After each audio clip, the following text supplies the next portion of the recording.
वह झोपड़ी में गई, बुझी हुई आग फिर जलाई। देखा तो मांस उबल गया था, कुछ जल भी गया था। जल्दी जल्दी रोटियां सेंकी, दूध गर्म था, उसे ठंडा किया और एक कटोरे में मालती के पास लाई। मालती ने कटोरे के भद्देपन पर मुंह बनाया, लेकिन दूध त्याग न सकी। मेहता झोपड़ी के द्वार पर बैठकर एक थाली में मांस और रोटियां खाने लगे। युवती खड़ी पंख झल रही थी। मालती ने युवती से कहा, उन्हें खाने दो, कहीं भागे नहीं जाते हैं, तू जाकर गाड़ी ला। युवती ने मालती की ओर एक बार सवाल की आंखों से देखा। यह क्या चाहती हैं? इनका आशय क्या है? उसे मालती के चेहरे पर रोगियों की सी नम्रता और कृतज्ञता और याचना न दिखाई दी। उसकी जगह अभिमान और प्रमाद की झलक थी। गंवारिन मनोभावों को पहचानने में चतुर थी। बोली, मैं किसी की लौंडी नहीं हूँ बाई जी, तुम बड़ी हो, अपने घर की बड़ी हो, मैं तुमसे कुछ मांगने तो नहीं जाती, मैं गाड़ी लेने न जाऊंगी। आम में मालती ने डांटा, अच्छा तूने गुस्ताखी पर कमर बांधी, बता तू किसके इलाके में रहती है? यह राय साहब का इलाका है, तो तुझे उन्हीं राय साहब के हाथों हंटरों से पिटवाऊंगी। मुझे पिटवाने से तुम्हें सुख मिले तो पिटवा लेना बाई जी, कोई रानी महारानी थोड़ी हूँ कि लश्कर भेजनी पड़ेगी। बम्बा तीसा बस्सी तीसा। मेहता ने 2-4 कौर निगले थे कि मालती की यह बातें सुनी। कौर कंठ में अटक गया, जल्दी से हाथ धोया और बोले, वह नहीं जाएगी, मैं जा रहा हूँ। मालती भी खड़ी हो गई, उसे जाना पड़ेगा। मेहता ने अंग्रेजी में कहा, उसका अपमान करके तुम अपना सम्मान बढ़ा नहीं रही हो मालती। मालती ने फटकार बताई, ऐसी ही लौंडियां मर्दों को पसंद आती हैं, जिनमें और कोई गुण हो या न हो, उनकी टहल दौड़ दौड़ कर प्रसन्न मन से करें और अपना भाग्य सराहें कि इस पुरुष ने मुझसे यह काम करने को तो कहा। वह देवियां हैं, शक्तियां हैं, विभूतियां हैं। मैं समझती थी वह पुरुषत्व तुम में कम से कम नहीं है, लेकिन अंदर से, संस्कारों से तुम भी वही बर्बर हो। मेहता मनोविज्ञान के पंडित थे, मालती के मनोरहस्यों को समझ रहे थे। ईर्ष्या का ऐसा अनोखा उदाहरण उन्हें कभी न मिला था। उस रमणी में जो इतनी मृदु स्वभाव, इतनी उदार, इतनी प्रसन्न मुख थी, ईर्ष्या की ऐसी प्रचंड ज्वाला। बोले, कुछ भी कहो, मैं उसे न जाने दूंगा। उसकी सेवाओं और कृपाओं का यह पुरस्कार देकर मैं अपने नजरों में नीच नहीं बन सकता। मेहता के स्वर में कुछ ऐसा तेज था कि मालती धीरे से उठी और चलने को तैयार हो गई। उसने जलकर कहा, अच्छा तो मैं ही जाती हूँ, तुम उसके चरणों की पूजा करके पीछे आना। मालती 2-3 कदम चली गई तो मेहता ने युवती से कहा, अब मुझे आज्ञा दो बहन, तुम्हारा यह नेह, तुम्हारी यह निस्वार्थ सेवा हमेशा याद रहेगी। युवती ने दोनों हाथों से सजल नेत्र होकर उन्हें प्रणाम किया और झोपड़ी के अंदर चली गई। दूसरी टोली राय साहब और खन्ना की थी। राय साहब तो अपने उसी रेशमी कुर्ते और रेशमी चादर में थे, मगर खन्ना ने शिकारी सूट डांटा था, जो शायद आज ही के लिए बनवाया गया था, क्योंकि खन्ना को असामियों के शिकार से इतनी फुर्सत कहाँ थी कि जानवरों का शिकार करते। खन्ना ठिंगने, इकहरे, रूपवान आदमी थे। गेहुआ रंग, बड़ी बड़ी आंखें, मुंह पर चेचक के दाग, बातचीत में बड़े कुशल। कुछ देर चलने के बाद खन्ना ने मिस्टर मेहता का जिक्र छेड़ दिया, जो कल से ही उनके मस्तिष्क में राहु की भांति समाये हुए थे। वाह, बोले, यह मेहता भी कुछ अजीब आदमी है, मुझे तो कुछ बना हुआ मालूम होता है। राय साहब मेहता की इज्जत करते थे और उन्हें सच्चा और निष्कपट आदमी समझते थे, पर खन्ना से लेन देन का व्यवहार था, कुछ स्वभाव से शांति प्रिय भी थे, विरोध न कर सके। बोले, मैं तो उन्हें केवल मनोरंजन की वस्तु समझता हूँ, कभी उनसे बहस नहीं करता, और करना भी चाहूँ तो उतनी विद्या कहाँ से लाऊं?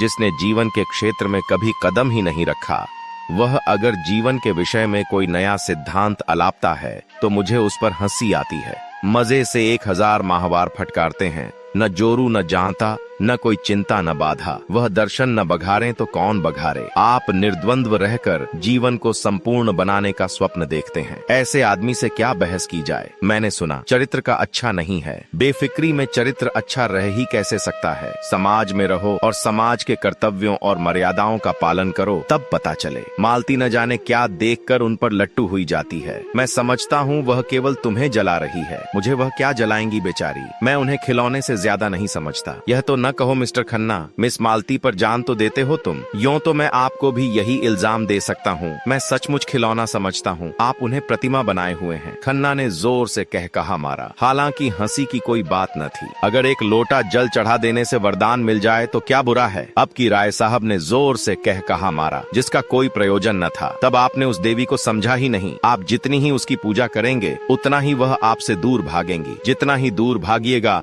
उतना ही आपकी ओर दौड़ेंगी। तब तो उन्हें आपकी ओर दौड़ना चाहिए था, मेरी ओर। मैं उस रसिक समाज से बिल्कुल बाहर हूँ मिस्टर खन्ना। सच कहता हूँ, मुझ में जितनी बुद्धि, जितना बल है, वह इस इलाके के प्रबंध में ही खर्च हो जाता है। घर के जितने प्राणी हैं, सभी अपनी अपनी धुन में मस्त, कोई उपासना में, कोई विषय वासना में, कोऊ काहू में मगन, कोऊ काहू में मगन। और इन सब अजगरों को भक्ष्य देना मेरा काम है, कर्तव्य है। मेरे बहुत से ताल्लुकेदार भाई भोग विलास करते हैं, यह मैं जानता हूँ, मगर वह लोग घर फूंक कर तमाशा देखते हैं। कर्ज का बोझ सिर पर लदा जा रहा है, रोज डिगरियां हो रही हैं। जिससे लेते हैं उसे देना नहीं जानते, चारों तरफ बदनाम। मैं तो ऐसी जिंदगी से मर जाना अच्छा समझता हूँ। मालूम नहीं किस संस्कार से मेरी आत्मा में जरा सी जान बाकी रह गई, जो मुझे देश और समाज के बंधन में बांधे हुए है। सत्याग्रह आंदोलन छिड़ा, मेरे सारे भाई शराब कबाब में मस्त थे। मैं अपने को न रोक सका, जेल गया और लाखों रुपए की जेरबारी उठाई और अभी तक उसका तावान दे रहा हूँ। मुझे उसका पछतावा नहीं है, बिल्कुल नहीं। मुझे उसका गर्व है। मैं उस आदमी को आदमी नहीं समझता जो देश और समाज की भलाई के लिए उद्योग न करे और बलिदान न करे। मुझे क्या यह अच्छा लगता है कि निर्जीव किसानों का रक्त चूसूं और अपने परिवार वालों की वासनाओं की तृप्ति के साधन जुटाऊं? मगर क्या करूं? जिस व्यवस्था में पला और जिया, उससे घृणा होने पर भी उसका मोह त्याग नहीं सकता और उसी चरखे में रात दिन पड़ा हुआ हूं कि किसी तरह इज्जत आबरू बची रहे और आत्मा की हत्या न होने पाए। ऐसा आदमी मिस मालती क्या किसी भी मिस के पीछे नहीं पड़ सकता, और पड़े तो उसका सर्वनाश ही समझिए। हाँ, थोड़ा सा मनोरंजन कर लेना दूसरी बात है। मिस्टर खन्ना भी साहसी आदमी थे, संग्राम में आगे बढ़ने वाले। 2 बार जेल हो आए थे, किसी से दबना न जानते थे, खद्दर पहनते थे और फ्रांस की शराब पीते थे। अवसर पड़ने पर बड़ी बड़ी तकलीफें झेल सकते थे। जेल में शराब छुई तक नहीं और A क्लास में रहकर भी C क्लास की रोटियां खाते रहे। हालांकि उन्हें हर तरह का आराम मिल सकता था, मगर रण क्षेत्र में जाने वाला रथ भी तो बिना तेल के नहीं चल सकता। उनके जीवन में थोड़ी सी रसिकता लाजिमी थी। बोले, आप सन्यासी बन सकते हैं, मैं तो नहीं बन सकता। मैं तो समझता हूँ जो भोगी नहीं है वह संग्राम में भी पूरे उत्साह से नहीं जा सकता। जो रमणी से प्रेम नहीं कर सकता उसके देश प्रेम में मुझे विश्वास नहीं। राय साहब मुस्कुराए। आप मुझी पर आवाजें कसने लगे। आवाज नहीं है, तत्व की बात है। शायद हो। आप अपने दिल के अंदर बैठ कर देखिए तो पता चले। मैंने तो बैठ कर देखा है और मैं आपको विश्वास दिलाता हूँ, वहाँ और चाहे जितनी बुराइयां हों, विषय की लालसा नहीं है। तब मुझे आपके ऊपर दया आती है। आप जो इतने दुखी और निराश और चिंतित हैं, इसका एकमात्र कारण आपका निग्रह है। मैं तो यह नाटक खेल कर रहूंगा, चाहे दुखांत ही क्यों न हो। वह मुझसे मजाक करती है, दिखाती है कि मुझे तेरी परवाह नहीं है, लेकिन मैं हिम्मत हारने वाला मनुष्य नहीं हूँ। मैं अब तक उसका मिजाज नहीं समझ पाया। कहाँ निशाना ठीक बैठेगा इसका निश्चय न कर सका। जिस दिन यह कुंजी मिल गई, बस फतह है। लेकिन वह कुंजी आपको शायद ही मिले। मेहता शायद आपसे बाजी मार ले जाएं। तभी ने मजा। एक हिरन कई हिरनियों के साथ चल रहा था, बड़ी सींगों वाला, बिल्कुल काला। राय साहब ने निशाना बांधा। खन्ना ने रोका। क्यों हत्या करते हो यार, बेचारा चर रहा है, चरने दो। धूप तेज हो गई, आइए कहीं बैठ जाएं, आपसे कुछ बातें करनी हैं। राय साहब ने बंदूक चलाई, मगर हिरन भाग गया। बोले, एक शिकार मिला भी तो निशाना खाली गया, एक हत्या से बचे। हाँ कहिए, क्या कहने जा रहे थे? आते सिक्के आपके इलाके में ऊख होती है बड़ी कसरत से, तो फिर क्यों न हमारे शुगर मिल में शामिल हो जाइए। हिस्से धड़ाधड़ बिक रहे हैं। आप ज्यादा नहीं 1000 हिस्से खरीद लें। गजब किया, मैं इतने रुपए कहाँ से लाऊंगा? इतने नामी इलाकेदार और आपको रुपयों की कमी। कुल 50,000 ही तो होते हैं, उनमें भी अभी 25% ही देना है। नहीं भाई साहब, मेरे पास इस वक्त बिल्कुल रुपए नहीं हैं। रुपए जितने चाहें मुझसे लीजिए, बैंक आपका है। हाँ, अभी आपने अपनी जिंदगी इंश्योर्ड न कराई होगी। मेरी कंपनी में एक अच्छी सी पॉलिसी लीजिए। 100-200 रुपए तो आप बड़ी आसानी से हर महीने दे सकते हैं और इकट्ठी रकम मिल जाएगी 40-50 हजार। लड़कों के लिए इससे अच्छा प्रबंध आप नहीं कर सकते। हमारी नियमावली देखिए, हम पूर्ण सहकारिता के सिद्धांत पर काम करते हैं। दफ्तर और कर्मचारियों के खर्च के सिवा नफे की एक पाई भी किसी की जेब में नहीं जाती। आपको आश्चर्य होगा कि इस नीति से कंपनी चल कैसे रही है, और मेरी सलाह से थोड़ा सा स्पेक्यूलेशन का काम भी शुरू कर दीजिए। यह जो सैकड़ों करोड़पति बने हुए हैं, सब इसी स्पेक्यूलेशन से बने हैं। रुई, शक्कर, गेहूं, रबर, किसी जिन्स का सट्टा कीजिए, मिनटों में लाखों का वारा न्यारा होता है। काम जरा अटपटा है। बहुत से लोग गच्चा खा जाते हैं, लेकिन वही जो अनाड़ी हैं, आप जैसे अनुभवी, सुशिक्षित और दूरंदेश लोगों के लिए इससे ज्यादा नफे का काम ही नहीं। बाजार का चढ़ाव उतार कोई आकस्मिक घटना नहीं, इसका भी विज्ञान है। एक बार उसे गौर से देख लीजिए, फिर क्या मजाल की धोखा हो जाए। राय साहब कंपनियों पर अविश्वास करते थे। दो एक बार इसका उन्हें कड़वा अनुभव हो भी चुका था, लेकिन मिस्टर खन्ना को उन्होंने अपनी आंखों के सामने बढ़ते देखा था और उनकी कार्यक्षमता के कायल हो गए थे। अभी 10 साल पहले जो व्यक्ति बैंक में क्लर्क था, वह केवल न अपने अध्यवसाय, पुरुषार्थ और प्रतिभा से शहर में पूजता है। उसकी सलाहों की उपेक्षा न की जा सकती थी। इस विषय में अगर खन्ना उनके पथ प्रदर्शक हो जाएं, तो उन्हें बहुत कुछ कामयाबी हो सकती है। ऐसा अवसर क्यों छोड़ा जाए? तरह तरह के प्रश्न करते रहे। अब दिन सहसा एक देहाती एक बड़ी सी टोकरी में कुछ जड़ें, कुछ पत्तियां, कुछ फूल लिए जाता नजर आया। खन्ना ने पूछा, अरे क्या बेचता है? देहाती सकपका गया, डरा कहीं बेगार में न पकड़ जाए। बोला, कुछ तो नहीं मालिक, यही घास पात है। वो क्या करेगा इनको? इंडी बेचूंगा मालिक, जड़ी बूटी है। कौन कौन सी जड़ी बूटी है बता? देहाती ने अपना औषधालय खोलकर दिखलाया। मामूली चीजें थीं जो जंगल के आदमी उखाड़ कर ले जाते हैं और शहर में अत्तारों के हाथ 2-4 आने में बेच आते हैं, जैसे मकोए, कंघी, सहदेइयां, कुकरौंधो, धतूरे के बीज, मदार के फूल, करंजे, घूमची आदि। हर एक चीज दिखाता था और रटे हुए शब्दों में उनके गुण भी बयान करता जाता था। यह मकोय है सरकार, ताप हो, मंदाग्नि हो, तिल्ली हो, धड़कन हो, शूल हो, खांसी हो, एक खुराक में आराम हो जाता है। यह धतूरे के बीज हैं, मालिक गठिया हो, बाई हो। खन्ना ने दाम पूछा, उसने 8 आने कहे। खन्ना ने 1 रुपया फेंक दिया और उसे पड़ाव तक रख आने का हुक्म दिया। गरीब ने मुंह मांगा दाम ही नहीं पाया, उसका दुगुना पाया। आशीर्वाद देता चला गया। राय साहब ने पूछा, आप यह घास पात लेकर क्या करेंगे? खन्ना ने मुस्कुराकर कहा, इनकी अशर्फियां बनाऊंगा। मैं कीमियागर हूं, यह आपको शायद नहीं मालूम। तो यार वह मंत्र हमें भी सिखा दो।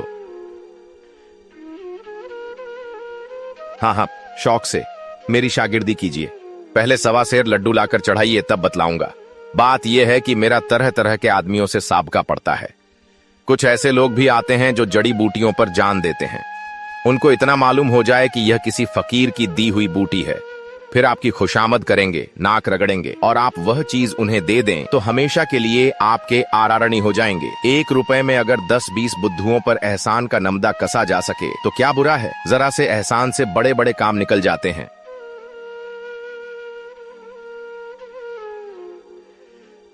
राय साहब ने कौतूहल से पूछा, मगर इन बूटियों के गुण आपको याद कैसे रहेंगे?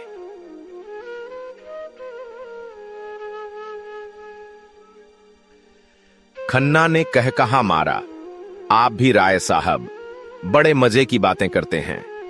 जिस बूटी में जो भी गुण चाहे बता दीजिए, वह आपकी लियाकत पर मुनहसर है। सेहत तो रुपए में 8 आने विश्वास से होती है। आप जो इन बड़े बड़े अफसरों को देखते हैं और इन लंबी पूंछ वाले विद्वानों को और इन रईसों को, ये सब अंधविश्वासी होते हैं। मैं तो वनस्पति शास्त्र के प्रोफेसर को जानता हूँ जो कुकरौंधों का नाम भी नहीं जानते। इन विद्वानों का मजाक तो हमारे स्वामी जी खूब उड़ाते हैं। आपको तो कभी उनके दर्शन न हुए होंगे, अब कि आप आएंगे तो उनसे मिलाऊंगा। जब से मेरे बगीचे में ठहरे हैं, रात दिन लोगों का तांता लगा रहता है। माया तो उन्हें छू भी नहीं गई, केवल एक बार दूध पीते हैं। ऐसा विद्वान महात्मा मैंने आज तक नहीं देखा। न जाने कितने वर्ष हिमालय पर तप करते रहे, पूरे सिद्ध पुरुष हैं। आप उनसे अवश्य दीक्षा लीजिए। मुझे विश्वास है आपकी यह सारी कठिनाइयां छूमंतर हो जाएंगी। आपको देखते ही आपका भूत भविष्य सब कह सुनाएंगे। ऐसे प्रसन्न मुख हैं कि देखते ही मन खिल उठता है। ताज्जुब तो यह है कि खुद इतने बड़े महात्मा हैं, मगर सन्यास और त्याग, मंदिर और मठ, संप्रदाय और पंथी, इन सबको ढोंग कहते हैं, पाखंड कहते हैं।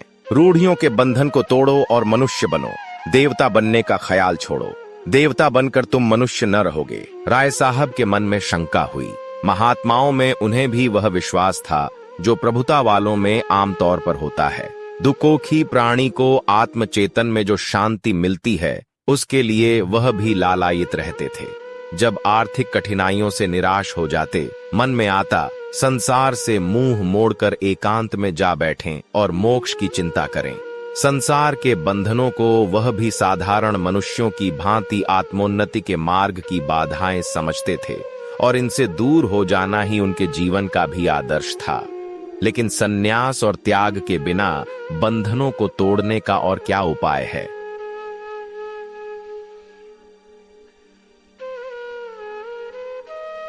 लेकिन जब वह संन्यास को ढोंग कहते हैं तो खुद क्यों संन्यास लिया है?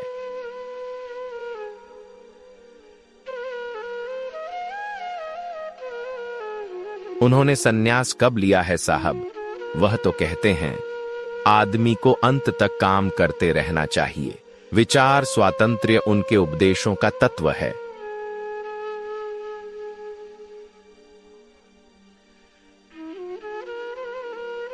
मेरी समझ में कुछ नहीं आ रहा है। विचार स्वातंत्र्य का आशय क्या है? ये समझ में तो मेरे भी कुछ नहीं आया। अब की आइए तो उनसे बातें हों।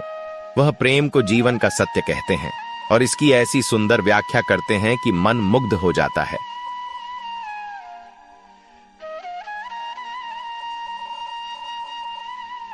मिस मालती को उनसे मिलाया या नहीं? आप भी दिल लगी करते हैं। मालती को भला इनसे क्या मिला था? ये आपके पुष्ट साहब वाक्य पूरा न हुआ था कि सामने झाड़ी में सरसराहट की आवाज सुनकर चौंक पड़े और प्राण रक्षा की प्रेरणा से राय साहब के पीछे आ गए। झाड़ी में से एक तेंदुआ निकला और मंद गति से सामने की ओर चला। आनी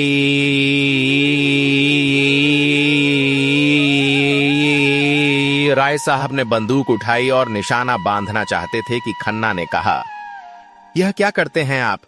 ख्वाहम ख्वाह उसे छेड़ रहे हैं, कहीं लौट पड़े तो?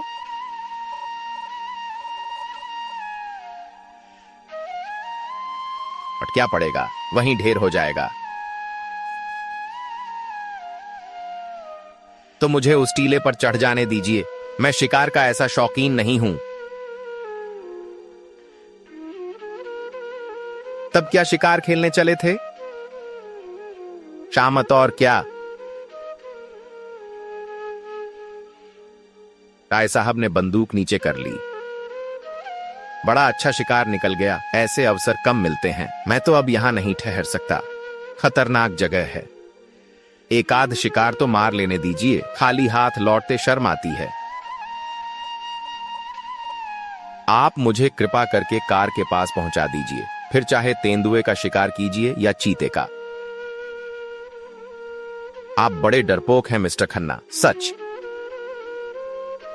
व्यर्थ में अपने जान खतरे में डालना बहादुरी नहीं है। अच्छा, तो आप खुशी से लौट सकते हैं। अकेला? रास्ता बिल्कुल साफ है।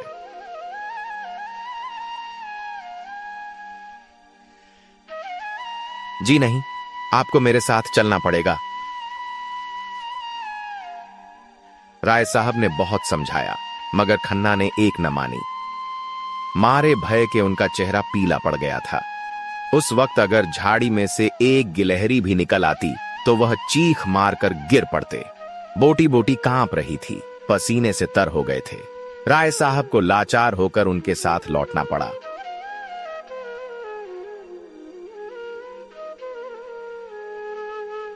जब दोनों आदमी बड़ी दूर निकल आए तो खन्ना के होश ठिकाने आए।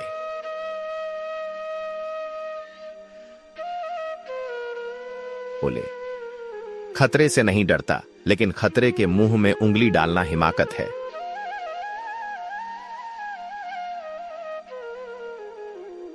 अजी जाओ भी, जरा सा तेंदुआ देख लिया तो जान निकल गई। पामी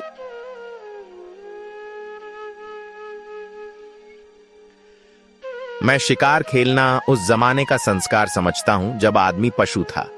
तब से संस्कृति बहुत आगे बढ़ गई है।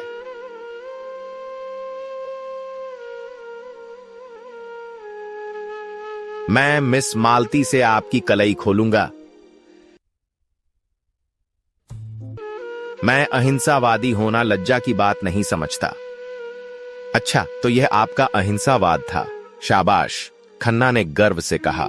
जी हाँ, यह मेरा अहिंसावाद था। आप बुद्ध और शंकर के नाम पर गर्व करते हैं और पशुओं की हत्या करते हैं। लज्जा आपको आनी चाहिए, न कि मुझे। कुछ दूर दोनों फिर चुपचाप चलते रहे। तब खन्ना बोले, तो आप कब तक आएंगे? मैं चाहता हूं आप पॉलिसी का फॉर्म आज ही भर दें और शक्कर के हिस्सों का भी। मेरे पास दोनों फॉर्म भी मौजूद हैं।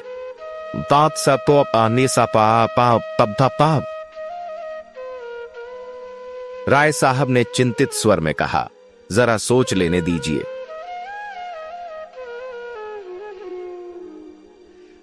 इसमें सोचने की जरूरत नहीं। तीसरी टोली मिर्जा खुर्शीद और मिस्टर तनखा की थी। मिर्जा खुर्शीद के लिए भूत और भविष्य सादे कागज की भांति था। वह वर्तमान में रहते थे। न भूत का पछतावा था, न भविष्य की चिंता। जो कुछ सामने आ जाता था उसमें जी जान से लग जाते थे।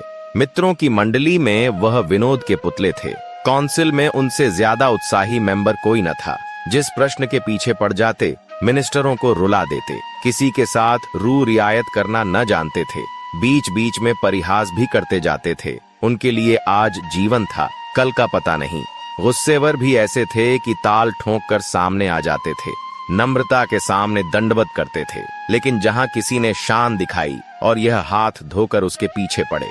न अपना लेना याद रखते थे, न दूसरों का देना। शौक था शायरी का और शराब का। औरत केवल मनोरंजन की वस्तु थी। बहुत दिन हुए हृदय का दिवाला निकाल चुके थे। हे मिस्टर तनखा दांव पेंच के आदमी थे। सौदा पटाने में, मुआमला सुलझाने में, अड़ंगा लगाने में, बालू से तेल निकालने में, गला दबाने में, दुम झाड़कर निकल जाने में बड़े सिद्धहस्त। कहिए रेत में नाव चला दें, पत्थर पर दूब उगा दें। ताल्लुकेदारों को महाजनों से कर्ज दिलाना, नई कंपनियां खोलना, चुनाव के अवसर पर उम्मीदवार खड़े करना, यही उनका व्यवसाय था। खासकर चुनाव के समय उनकी तकदीर चमकती थी। किसी पोढ़े उम्मीदवार को खड़ा करते, दिलो जान से उसका काम करते और 10-20 हजार बना लेते। जब कांग्रेस का जोर था तो कांग्रेस के उम्मीदवार के सहायक थे। जब सांप्रदायिक दल का जोर हुआ तो हिंदू सभा की ओर से काम करने लगे। मगर इस उलटफेर के समर्थन के लिए उनके पास ऐसी दलीलें थीं कि कोई उंगली न दिखा सकता था। शहर के सभी रईस, सभी हुक्काम, सभी अमीरों से उनका याराना था। दिल में चाहे लोग उनकी नीति पसंद न करें, पर वह स्वभाव के इतने नम्र थे कि कोई मुंह पर कुछ न कह सकता था।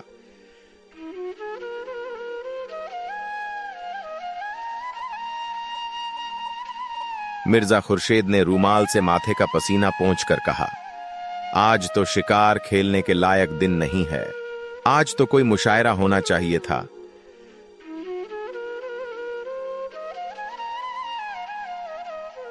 वकील ने समर्थन किया, जी हां, वहीं बाग में बड़ी बहार रहेगी। थोड़ी देर के बाद मिस्टर तनखा ने मामले की बात छेड़ी। अब की चुनाव में बड़े बड़े गुल खिलेंगे, आपके लिए भी मुश्किल है। मिर्जा विरक्त मन से बोले, अब की मैं खड़ा ही न हूंगा। तनखा ने पूछा, क्यों?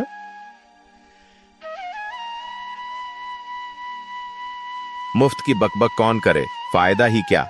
मुझे अब इस डेमोक्रेसी में भक्ति नहीं रही। जरा सा काम और महीनों की बहस। हाँ, जनता की आंखों में धूल झोंकने के लिए अच्छा स्वांग है। इससे तो कहीं अच्छा है कि एक गवर्नर रहे, चाहे वह हिंदुस्तानी हो या अंग्रेज। इससे बहस नहीं। एक इंजन जिस गाड़ी को बड़े मजे से हजारों मील खींच ले जा सकता है, उसे 10,000 आदमी मिलकर भी उतनी तेजी से नहीं खींच सकते। मैं तो यह सारा तमाशा देखकर काउंसिल से बेजार हो गया हूँ। मेरा बस चले तो काउंसिल में आग लगा दूं।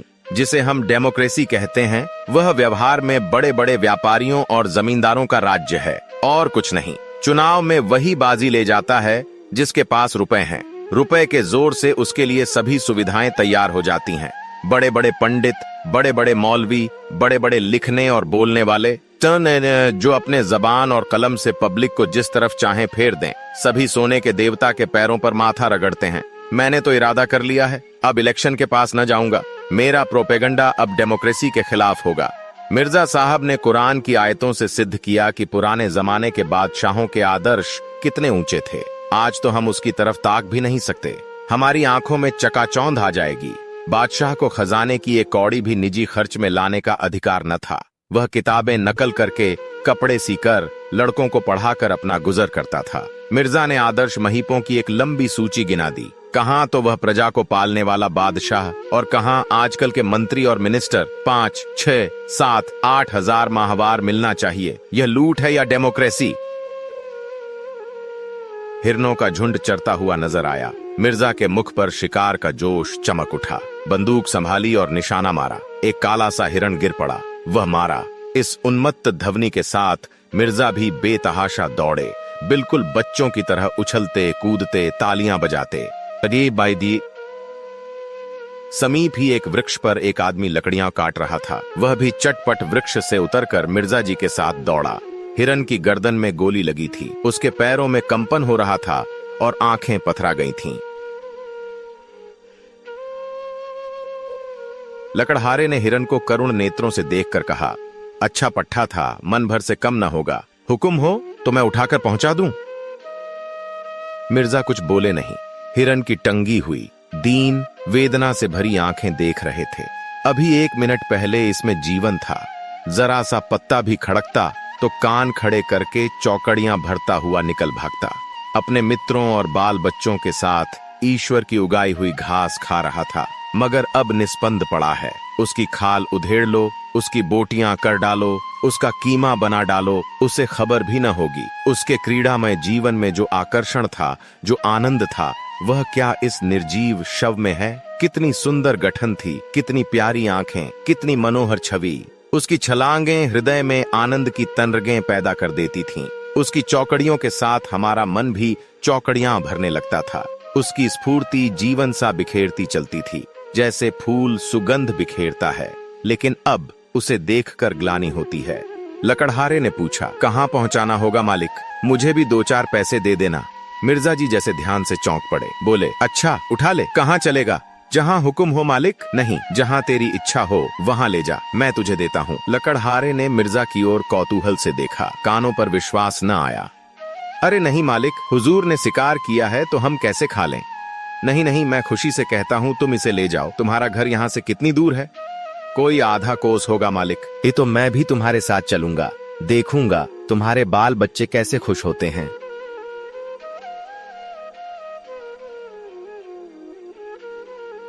ऐसे तो मैं न ले जाऊंगा सरकार। आप इतनी दूर से आए, इस कड़ी धूप में शिकार किया, मैं कैसे उठा ले जाऊं? पोसा दे अम्मा, उठा उठा, देर न कर, मुझे मालूम हो गया तू भला आदमी है। लकड़हारे ने डरते डरते और रह रहकर मिर्जा जी के मुख की ओर सशंक नेत्रों से देखते हुए कि कहीं बिगड़ न जाएं, हिरन को उठाया। सहसा उसने हिरन को छोड़ दिया और खड़ा होकर बोला, मैं समझ गया मालिक, हुजूर ने इसकी हलाली नहीं की। मिर्जा जी ने हंस कर कहा, बस बस, तूने खूब समझा, अब उठा ले और घर चल। मिर्जा जी धर्म के इतने पाबंद न थे। 10 साल से उन्होंने नमाज न पढ़ी थी। 2 महीने में एक दिन व्रत रख लेते थे, बिल्कुल निराहार निर्जल। मगर लकड़हारे को इस ख्याल से जो संतोष हुआ था कि हिरन अब इन लोगों के लिए अखाद्य हो गया है, उसे फीका न करना चाहते थे।